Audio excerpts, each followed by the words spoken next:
Hello everyone, welcome to our YouTube channel. इस video में हम एफकेट मैथ के क्वेश्चन करेंगे। एफकेट 2020 जो दूसरा पेपर है उसके लिए अभी कुछ दिन पहले नोटिफिकेशन जारी हुआ था, तो इसलिए हम 2011 से 2020 तक जितने भी पेपर हुए हैं वो सारे कंप्लीट सॉल्व करेंगे।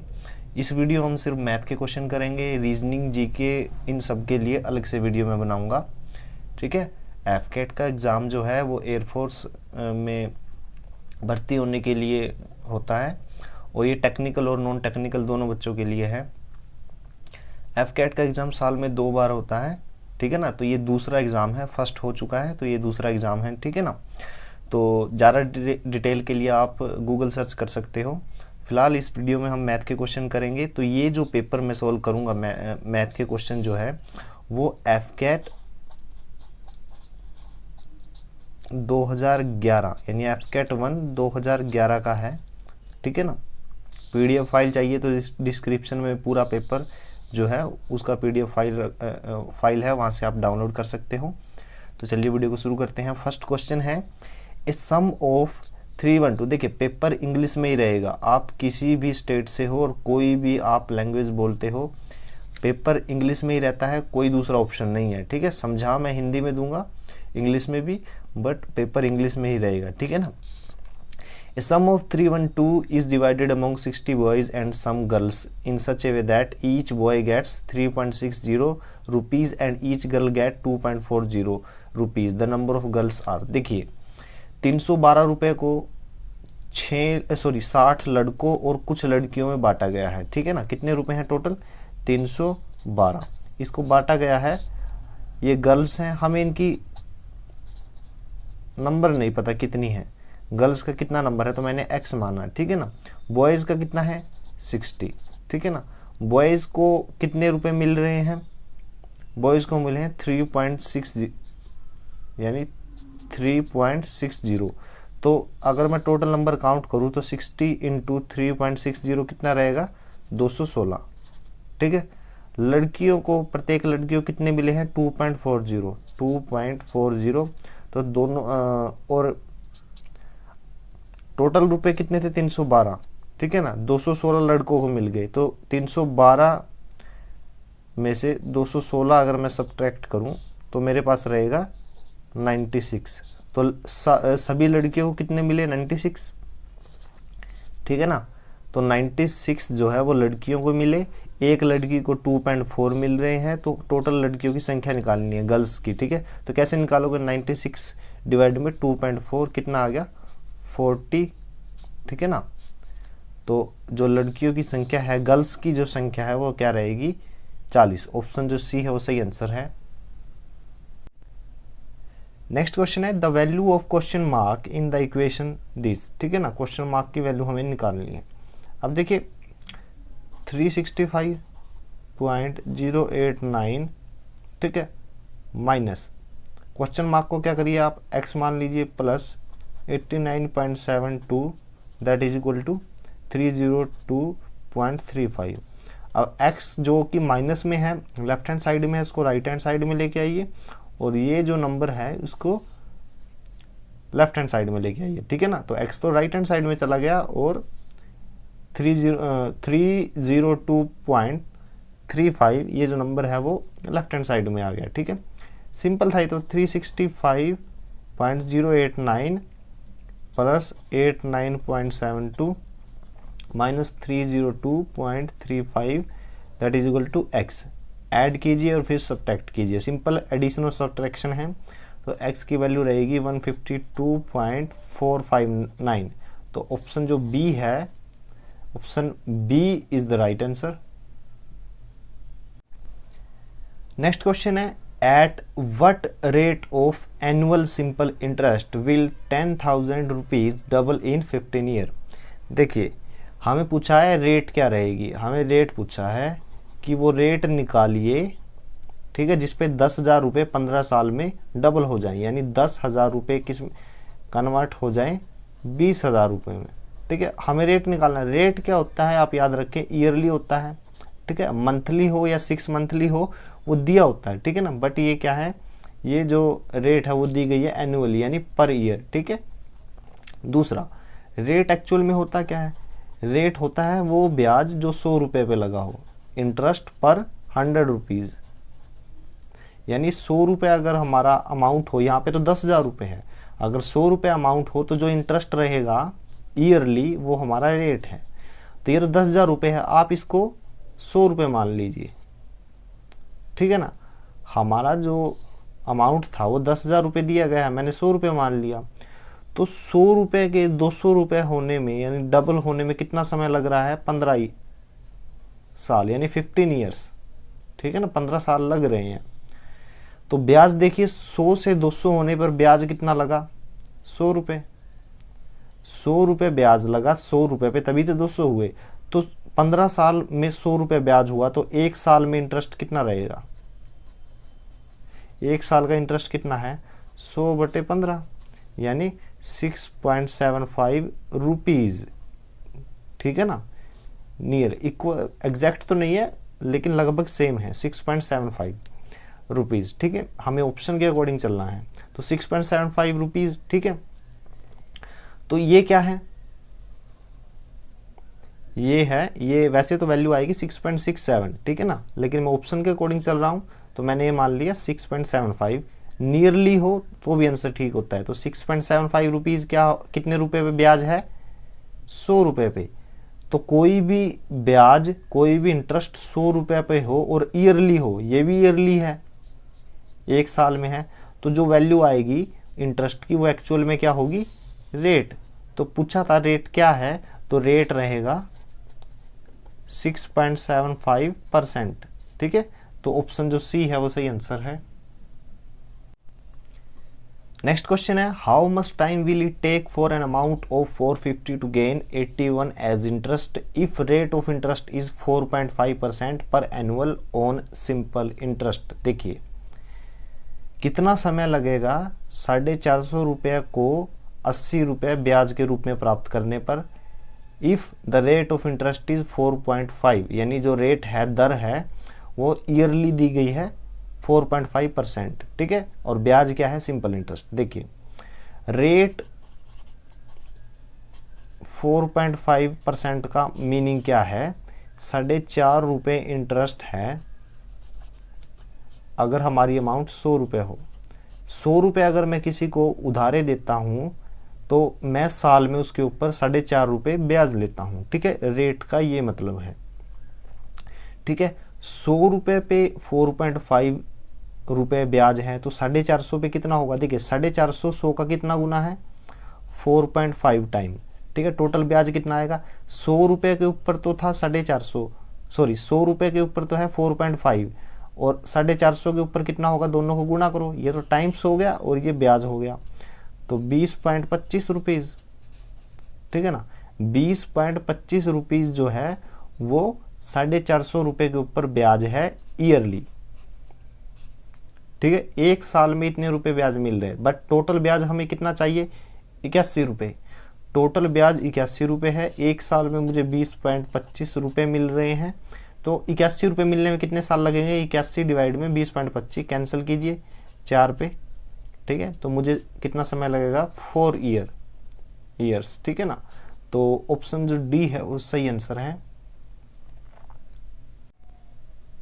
नेक्स्ट क्वेश्चन है, 800 rupees become 956 in 3 years at a certain rate of interest.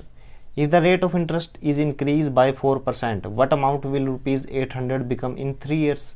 देखिए 800 रुपये 956 रुपये हो गए, यानी 800 रुपीज़ 956 रुपये हो गए कितने साल में? 3 ईयर में, ठीक है। If the rate of interest is increase by 4%, देखिए रेट का मतलब मैं पहले भी बता चुका हूँ, रेट क्या होता है? इंटरेस्ट, ठीक है, पर 100 रुपीज़, 100 रुपये पे कितना ब्याज है वो रेट होता है, ठीक है। रेट 4% इंक्रीज हो गई, यानी जो रेट है वो 4% इंक्रीज हो गई। इसका मतलब क्या है?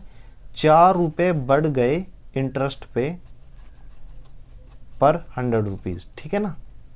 पहले जो इंटरेस्ट था वो तो ठीक था, 4 रुपये और बढ़ गए, ठीक है।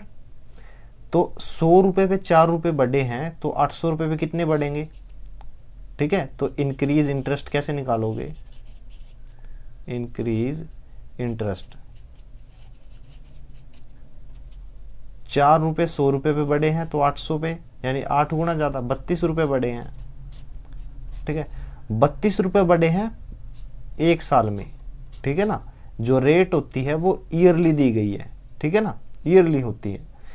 एक साल में 32 रुपये बढ़े हैं, कितने साल हैं, 3 साल, तो 32 को 3 से गुना करोगे तो आपको आएगा total increase interest, total increase in interest. देखिए मैं तो थोड़ा स्टेटमेंट भी लिख रहा हूँ, पेपर में ये सब करने की जरूरत नहीं है, थोड़ा सा प्रैक्टिस होगा तो आपको समझ में आएगा। 96, देखिए जल्दी जल्दी में करोगे तो 4% इंक्रीज का मतलब है 4 रुपये बढ़ना, तो 800 पे कितने बढ़ेंगे 32, 3 साल में कितने बढ़ेंगे 96।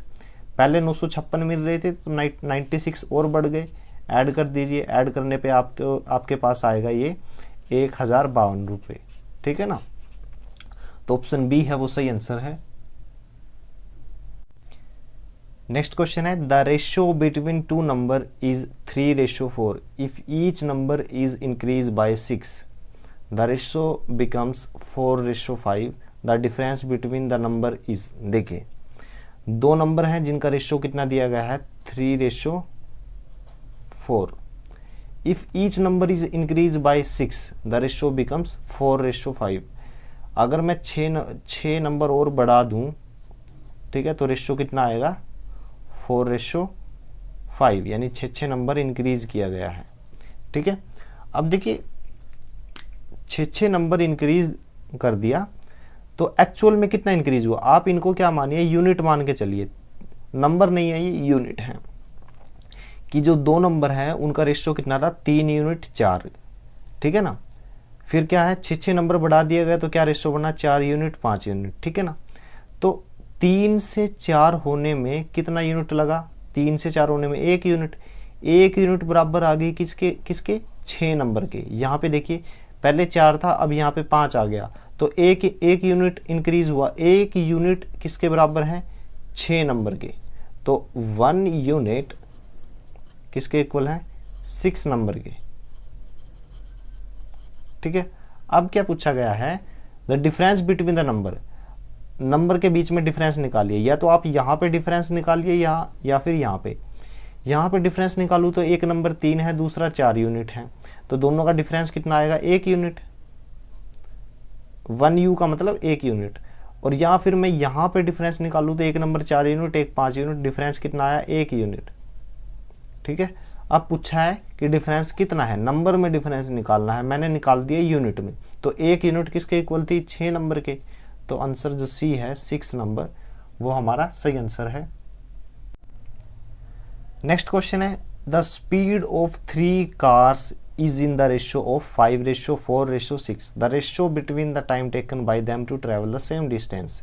डिस्टेंस सेम दी गई है, स्पीड का रेशियो दिया गया है, ठीक है ना।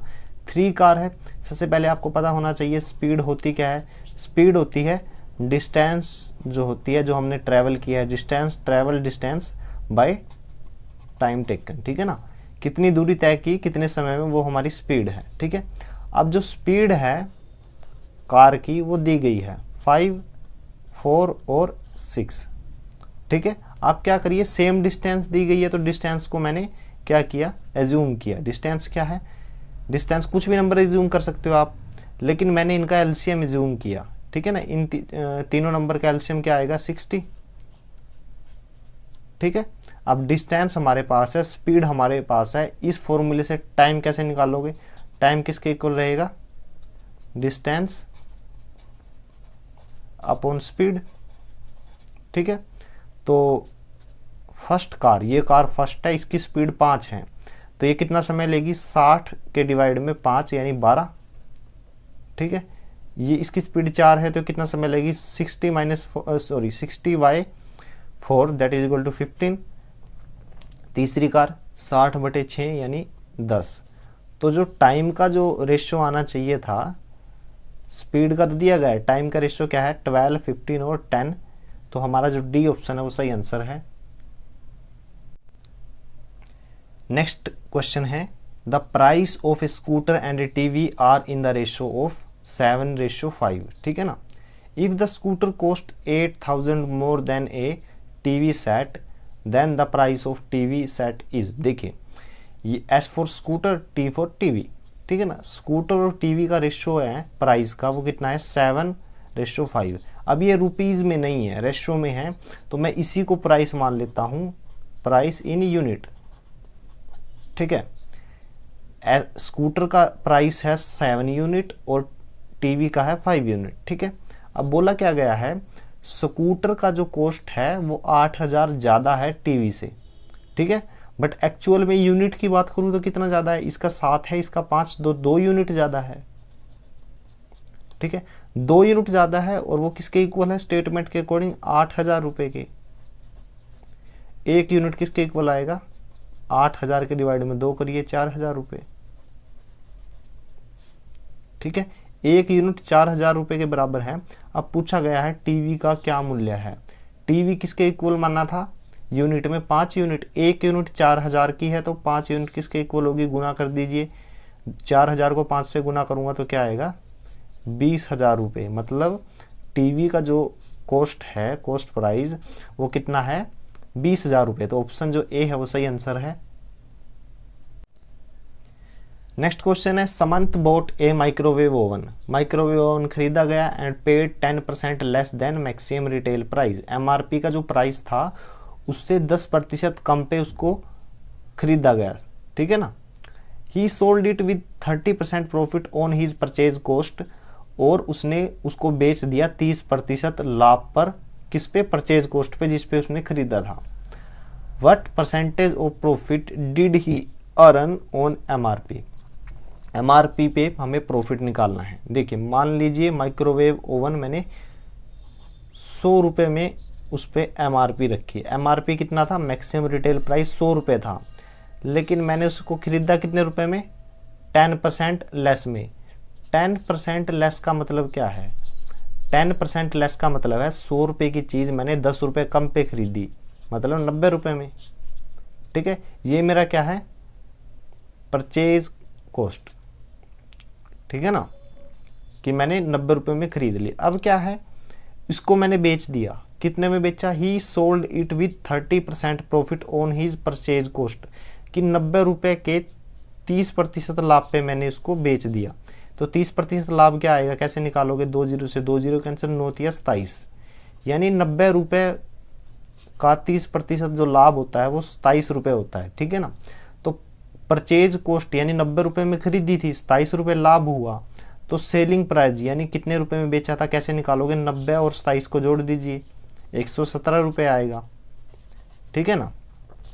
अब स्टेटमेंट में पूछा क्या है, what percentage of profit did he earn on MRP, कि एमआरपी पे कितना फायदा हुआ। ये तो हो गया परचेज कॉस्ट पे, ठीक है ना, परचेज कॉस्ट पे 30% प्रॉफिट हुआ है, बट वो एमआरपी पे प्रॉफिट पूछ रहा है। तो 100 रुपये एमआरपी था, 117 रुपये में बेच दिया, 17 रुपये का प्रॉफिट हुआ। 100 रुपये पे 17 रुपये का प्रॉफिट का मतलब क्या है, 17% प्रॉफिट। तो जो प्रॉफिट है वो कितना है, 17%। ऑप्शन ए है वो सही आंसर है। नेक्स्ट क्वेश्चन है, the difference between the cost price and selling price is 240, कि खरीद मूल्य और बेचने वाले मूल्य में जो डिफरेंस है 240 का है। If the profit is 20% the selling price is, देखिए यह है कॉस्ट प्राइस यानी कोई चीज़ खरीदी गई, ठीक है, और यह है सेलिंग प्राइस यानी SP. Cost price selling price और कॉस्ट प्राइस के बीच का डिफरेंस 240 है, ठीक है। तो इसका मतलब ये जो डिफरेंस है वो क्या है, प्रॉफिट। लेकिन यही प्रॉफिट 20% के इक्वल दिया गया है, यानी 240 दैट इज इक्वल टू 20%, ठीक है ना। दोनों तरफ करिए क्या, 5 से गुना कर दीजिए, ठीक है। तो इस तरफ क्या आ गया, 1200 रुपये, और इस तरफ क्या है 100%, तो 100% किसके इक्वल आ गया, 1200 रुपये। इसका मतलब ये क्या है, कॉस्ट प्राइस, ठीक है। कैसे पता चला ये 1200 रुपये कॉस्ट प्राइस है। एक्चुअल में जो प्रॉफिट होता है, प्रॉफिट और लॉस दोनों ही कॉस्ट प्राइस पे होते हैं, ठीक है। तो 1200 का 20% कितना हुआ, 240, 100% का मतलब क्या हो गया कि वो कॉस्ट प्राइस है, तो हमें पता चल गया कॉस्ट प्राइस क्या है 1200 रुपये। ठीक है, 1200 रुपये कॉस्ट प्राइस है। प्रॉफिट हमें पहले ही दिया गया है 240 रुपये। प्रॉफिट क्या है 240 रुपये। इसका मतलब बेचा कितने पे गया था सेलिंग प्राइस पे, दोनों को जोड़ दीजिए 0 4 4 1 1440। 1200 की खरीद थी, प्रॉफिट 240 का कमाया और बेचा कितने पे 1440 रुपये में। तो ऑप्शन जो बी है वो सही आंसर है। नेक्स्ट क्वेश्चन है, a trader mixes 26 kg of rice at 20 per kg with 30 kg rice of another variety costing 36 per kg। देखिए, एक व्यापारी ने 26 किलोग्राम चावल को जिसका रेट 20 रुपये पर किलोग्राम था, उसको मिक्स किया किसके साथ, 30 किलो चावल के साथ जिनका रेट है 36 रुपये पर किलोग्राम। ठीक है, तो परचेज यानी एक तरह से जो परचेज कॉस्ट था वो कितना रहा, परचेज कॉस्ट या फिर मिक्स करने से पहले। ठीक है, तो 26 किलोग्राम चावल जिसका रेट 20 रुपये है प्लस 30 किलोग्राम चावल जिसका रेट 36 रुपये है, टोटल परचेज कॉस्ट कितना आ गया 1600 रुपये। ठीक है, और टोटल चावल कितने किलोग्राम हो गए 26 और 30 56 किलोग्राम। ठीक है, परचेज कॉस्ट यानी खरीद मूल्य कितना हो गया 1600 रुपये। अब क्या किया उसने इस मिक्सचर को, if he sells the mixture at 30 rupees per kg his profit will be. देखिए, अब चावल कितने हैं 56 किलोग्राम, 1 kg चावल का मूल्य कितना हो गया 30 रुपये। ठीक है, तो सेलिंग प्राइस कैसे निकालोगे, 1 किलो चावल 30 रुपये में बिक रहे हैं तो 56 कितने में बिकेंगे 30 गुना 56। कॉस्ट प्राइस या परचेज कॉस्ट कितना था 1600 रुपये, सेलिंग प्राइस कितना आ गया, दोनों को गुना करेंगे तो 1680। ठीक है, 1600 रुपये कॉस्ट थी, 1680 रुपये में बेच दिया तो प्रॉफिट कितने का हुआ, प्रॉफिट हुआ 80 रुपये का। ठीक है ना, अब इसी को मैं परसेंटेज में निकालना चाहता हूँ तो कैसे निकालोगे, 80 डिवाइड में कॉस्ट प्राइस 1600 गुना 100, 20 से 20 कैंसिल 5, यानी 5% क्या हुआ प्रॉफिट। तो ऑप्शन जो बी है वो सही आंसर है।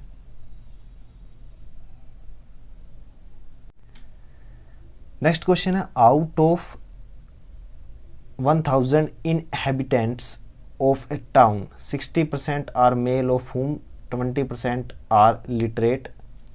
If among all the inhabitants 25% are literate, then what percentage of the females of the town are literate? देखिए, 1000 व्यक्ति हैं। ठीक है, इसमें जो 60% है वो क्या है, मेल हैं। तो 1000 का 60% कितना हुआ 600।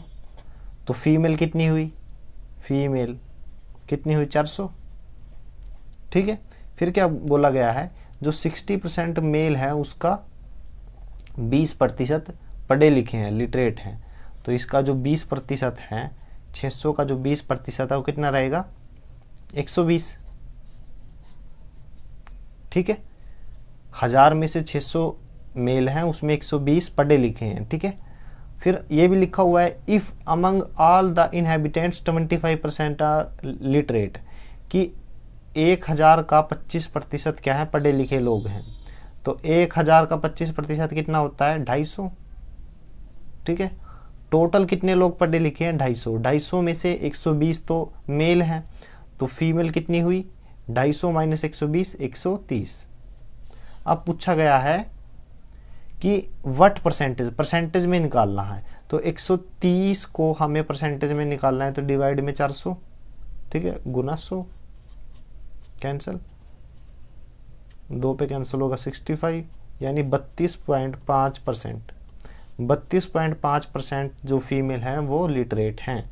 तो ऑप्शन जो बी है वो सही आंसर है।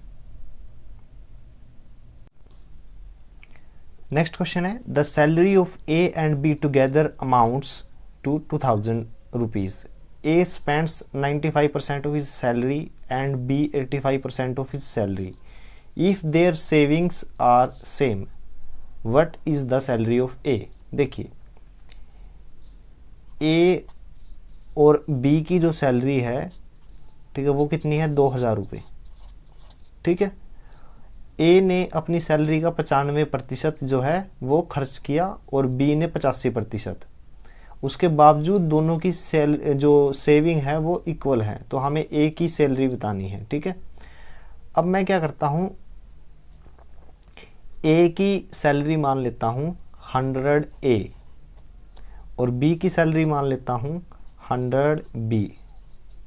ठीक है, अब ए का 95% तो उसने खर्च कर दिया, बचा कितना 5A। ठीक है, 85% बी ने खर्च कर दिया, बचा कितना 15B। दोनों क्या है, ये 5A और 15B सेविंग है, दोनों क्या दी है इक्वल। तो यहाँ से कैंसिल करने पे क्या आया, ए इक्वल है 3B के। ठीक है, अब बी की जो सैलरी है वो 100B है। ए की सैलरी निकालो बी की टर्म में, 100 ए की जगह में 3B रख रहा हूँ। ठीक है, तो कितना आ गया 300B। ठीक है, अब ए की जो सैलरी है वो है 300B और बी की सैलरी है 100B। दोनों का जोड़ कितना आएगा 2000। तो यहाँ से बी की वैल्यू निकालिए, 100 और 300 400B इज इक्वल टू 2000। तो बी की वैल्यू कितनी आई 5। ठीक है, हमसे पूछा क्या है, सैलरी ऑफ ए की सैलरी निकालो ये वाली। तो 300B की जगह मैं क्या करता हूँ 5 रख देता हूँ, 1500 रुपये। ठीक है ना, तो बी की सैलरी कितनी है 1500 रुपये। तो ऑप्शन जो सी है वो सही आंसर है। नेक्स्ट क्वेश्चन है, in an examination a candidate has to get 35% of total marks to pass. In one paper he get 62 out of 150 and in the second 35 out of 150. How many marks should he get out of 200 marks in the third paper to get pass? देखिए, जितने का भी paper हुआ है उसका 35% जो है पास होने के लिए चाहिए। तो पेपर कितने का हुआ 150 और 150 300 और 200 500, यानी 500 का 35% कैंसिल कीजिए 175, यानी पास होने के लिए 175 मार्क्स चाहिए। लेकिन पेपर 1 में उसने कितने लिए 62, पेपर 2 में उसने कितने लिए 35, ऐड कर दीजिए 97। ठीक है, 175 चाहिए थे, 97 आए, तो थर्ड पेपर में कितने चाहिए 175 में से 97 घटा दीजिए, तो 8 और 7 यानी 78 मार्क्स चाहिए। जो 200 नंबर का पेपर होगा उसमें 78 मार्क्स चाहिए कि वो पास हो जाए। तो ऑप्शन जो डी है वो सही आंसर है। नेक्स्ट क्वेश्चन है, the average salary of all the workers in A workshop is ₹8,000। कि एक वर्कशॉप में जो वर्कर है उनकी एवरेज सैलरी कितनी है 8,000 रुपये। ठीक है, the average salary of 7 technician is 12,000 rupees, यानी 7 टेक्नीशियन की कितनी है 12,000 रुपये। ठीक है, and the average salary of other is 6,000 rupees. जो दूसरे लोग हैं हमें नहीं पता वो कितने हैं, उनकी एवरेज सैलरी कितनी है 6,000 रुपये। ठीक है, the total number of worker in the workshop are. Workshop में कितने जो वर्कर हैं ये हमें निकालना है। अब देखिए 8,000 रुपये एवरेज का मतलब है पर हेड, यानी एक वर्कर की सैलरी आप मान के चलिए 8,000 रुपये है।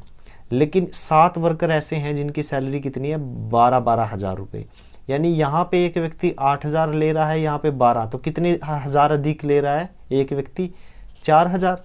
लेकिन ये सैलरी कितने लोगों की है 7। ठीक है ना, तो टोटल कितना इंक्रीज हुआ 7 चौके 28,000। आप ये दोबारा समझने की कोशिश कीजिए कि 8,000 एवरेज का मतलब है एक वर्कर की सैलरी 8,000 रुपये है।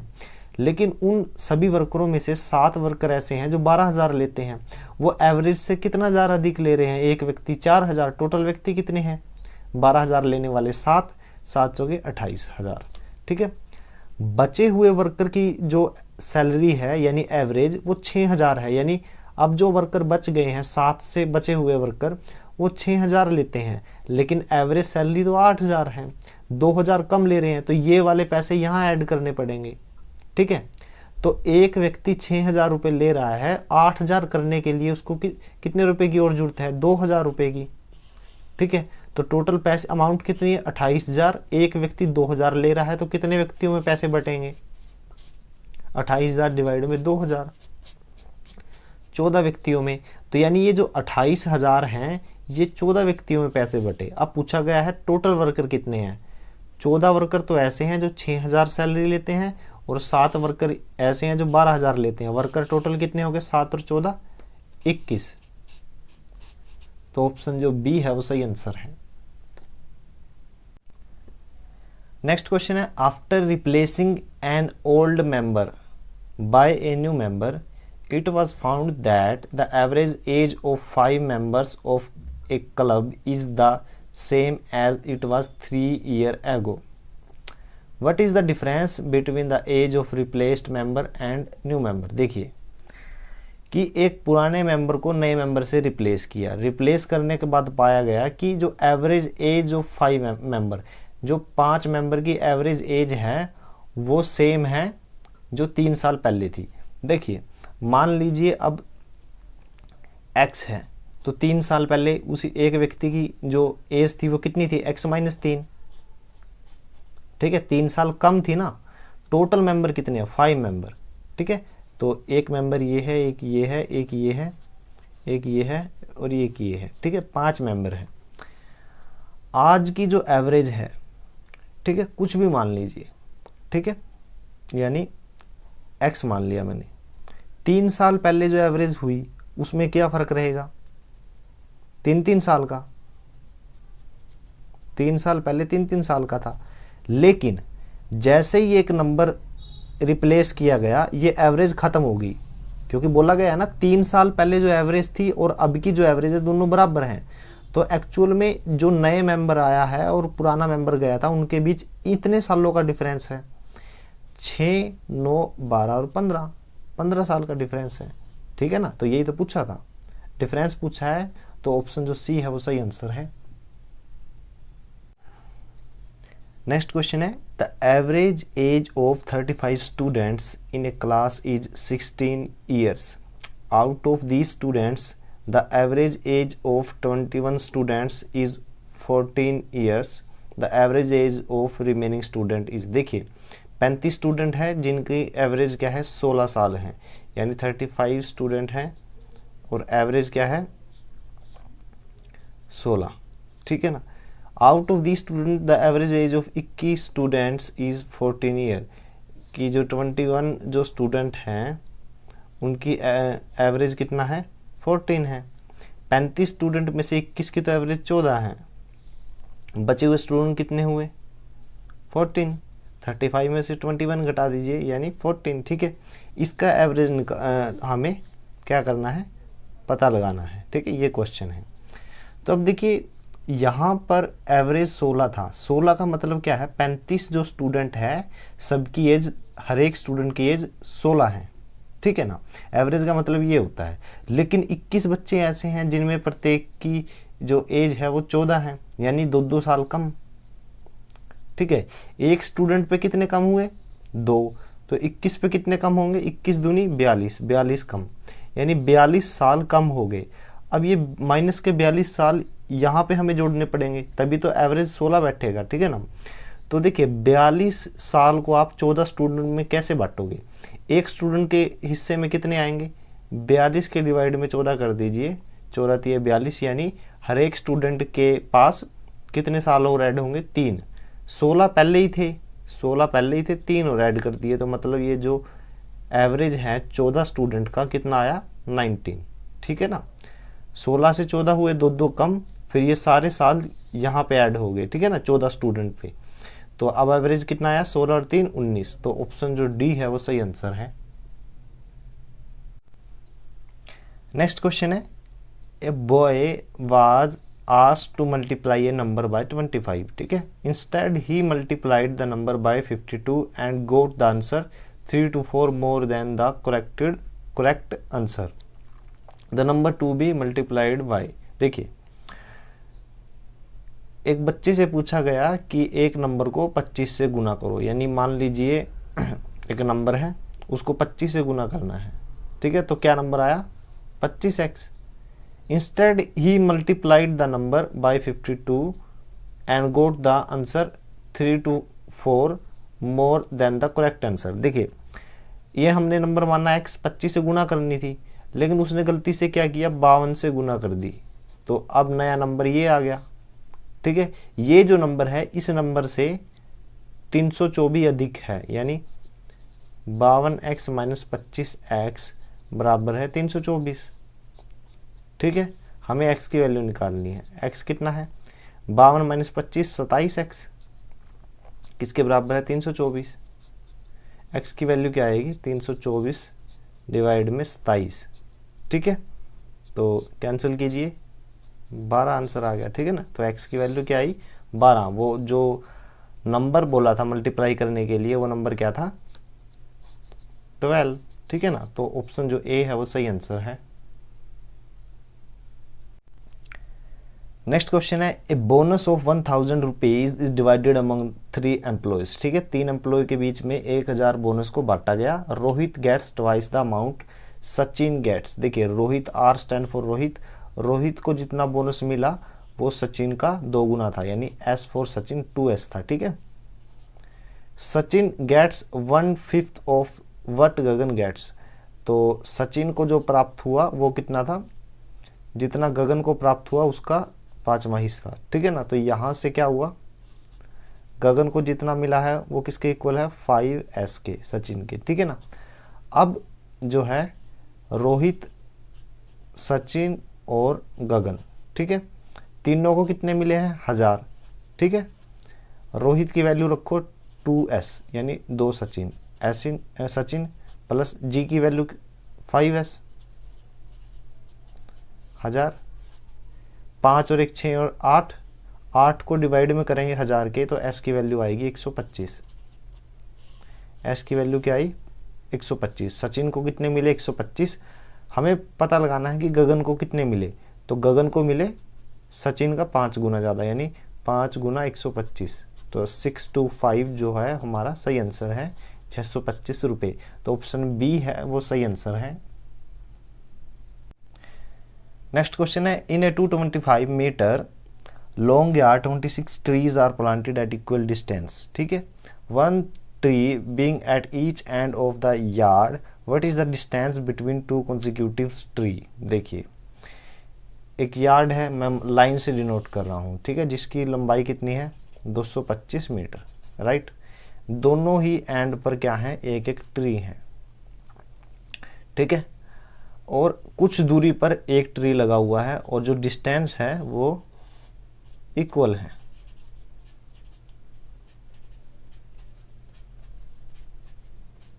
ठीक है। जो सेगमेंट है ये मैंने एक सेगमेंट मान लिया, ठीक है, जैसे लाइन का जो एक टुकड़ा होता है ये सेगमेंट है। अगर ट्री 26 है तो सेगमेंट कितने बनेंगे, एक कम बनेगा 25, क्योंकि एंड पर भी तो 2 ट्री हैं वो एक ही काउंट होंगे, तो 25 सेगमेंट है, ठीक है ना। तो एक सेगमेंट की लंबाई कैसे काउंट करोगे, टोटल लेंथ कितनी है 225, एक सेगमेंट की लंबाई हमें काउंट करनी है, जबकि टोटल सेगमेंट कितने हैं 25।